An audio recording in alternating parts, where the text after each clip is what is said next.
যিশুর নাম থেকে পরমেশ্বর পিতাকে করব অসংখ্য ধন্যবাদ, আর গুরুকেও করি অসংখ্য অসংখ্য ধন্যবাদ। বাড়ি নাম তো আমার নমিতা বাগ, বাড়ি তো আমার রাধাবল্লভপুর। এখানে শিক্ষক সম্মিলনে সকলকে আমার শিক্ষক সমেত নমস্কার। আমার তো 6 বছর বয়স থেকে থ্যালাসেমিয়া ধরা পড়ে। তখন আমার বাবা মা অনেক ডাক্তার অনেক কিছু করেছে। তখন ডাক্তারখানায় নিয়ে যাওয়ার পর কি সে যখন সব সময় কি আমার দেহের মধ্যে জ্বর আর যেত না, এত ওষুধ খেতাম কি জ্বর যেত না। তখন এইভাবে পড়ে থাকতাম। তখন সে আমার বাবা মা কি আমাকে নিয়ে সেই যেখানে যে যা বলতো সেখানে তাই করে নিয়ে যেত। যখন সব কিছু রিপোর্ট হলো, ডাক্তার বলছে যে ওর থ্যালাসেমিয়া লিভারের সঙ্গে যোগ, ওর অপারেশনও করা যাবে না আর ওর কিছুই হবে না। তখন কি বাড়িতে নিয়ে আসার পর যখন আমি একদম অসুস্থ হয়ে গেলাম, তখন আমার 30 বছর বয়স। তখন এতটাই অসুস্থ হয়ে গেলাম, ফুলে গেলাম, সেইখানে কি আমার গা হাত সাদা হয়ে যায়। তখন কি করবে, তখন বাবা মা কি করলো, সেই আমাকে শ্রীরামপুরে নিয়ে গিয়ে গায়ে রক্ত দিয়ে নিয়ে আসতো। যখন 3 বার রক্ত দেওয়া হয়ে গেছে, তারপরে ফের যখন একবার দিতে নিয়ে গেছে, তখন ডাক্তার বলছে ও আর শরীরে রক্ত টানতে পারবে না, ও তো এই রোগী বাঁচে না। এতদিন থ্যালাসেমিয়া রোগী তো বাঁচে না, তো এখনও যে বেঁচে আছে সে তো আপনাদের কৃপাতে রয়েছে, সেই ঈশ্বরের কৃপায় রয়েছে, আর তোমাদের চিকিৎসার জন্য রয়েছে বেঁচে। তো সেখানে আমাকে কি সেই ডাক্তারবাবু এখানে জবাব দিয়ে দেয়। তারপরে কি আমি যখন আমার 35 বছর বয়স, তখন কি আমার সেই যিশুগুরুর বার্তা পেলাম এক দিদি ভাইয়ের দ্বারায়।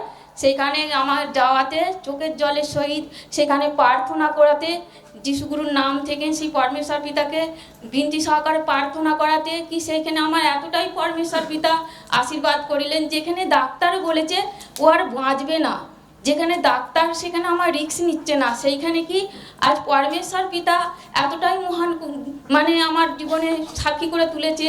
তো আমি খুবই গর্বিত যে আমাকে আজ পরমেশ্বর পিতা গুরু যিশুর দ্বারাই আমাকে নতুন জীবন দিয়েছে।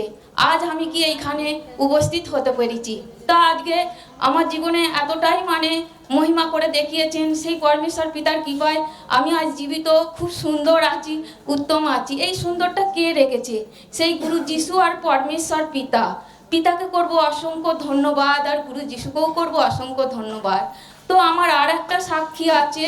তো আমি জন্ম থেকে প্রতিবন্ধী। তো আমার পায়েতেও সেই চলে চলে গিয়ে কি সেই পা ঘষরে তাতে আমার ফোঁসকা মতন হয়ে গিয়ে কি আমার পায়ে সেই ক্যান্সার মতন দাঁড়িয়ে যায়। মানে আমি যখন ডাক্তারখানায় জামিপুরা হসপিটালে গেলাম, আমাকে ইঞ্জেকশান ওষুধ মলম দেওয়ার পর কি আমি সেখানে সুস্থ হলাম না। সেখানে না সুস্থ হওয়াতে ডাক্তার বলছে তোমরা বাইরে অনেক বড় ডাক্তার দেখাও। ও তো শ্বাস ওপরে উঠে গেছে, পা কেটে না হলে বাদ দিতে হবে। যখন ডাক্তারখানায় গেলাম সেখানে ডাক্তারও বলল যে তো বাড়াবাড়ি হয়ে গেছে, এর কাটা ছাড়ার কোনো উপায় নেই। তখন আমি সেই পরমেশ্বর পিতাকে যখন চিনলাম জানলাম সেই 35 বছর বয়সে, তখন আমার কি এই সমস্যা কি আমার দূর হয়ে গেল। সেই পা কি আমার যে কেটে বাদ দিতে হয় বলেছিল, সেইখানে পরমেশ্বর পিতা এতটাই মহান যে গুরু যিশুর দ্বারাই আমার সেই পাও কি সুন্দর হয়ে যায়। আমি আজ এখন যে আমার রাধাবল্লভপুর আমার যেতে সেই জাঙ্গিপাড়ায় আমার 1.5 কিলোমিটার রাস্তা, সেখানে কি আমি হেঁটে যাতায়াত করতে পারছি। আর সেই পরমেশ্বর পিতা আমায় সেই শক্তি, সেই মনের বল আর সেই সুস্থতার জীবন দিয়েছে আমাকে। তো আমার জীবনে তো অনেক বড়ই সমস্যা।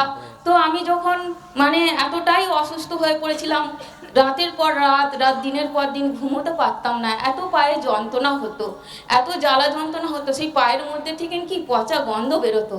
তো সেইখানে কি দেখো আমার পরমেশ্বর পিতা এতটাই আশীষ করেছে সেই গুরু যিশুর নাম থেকে। তো আমার সেই পা কি কাটতেও হলো না, আর সেই পায়ের ঘা কি আমার সুন্দরও হয়ে গেল। এই মহান কাজটি কে করলো? সেই পরমেশ্বর পিতা আর গুরু যিশু।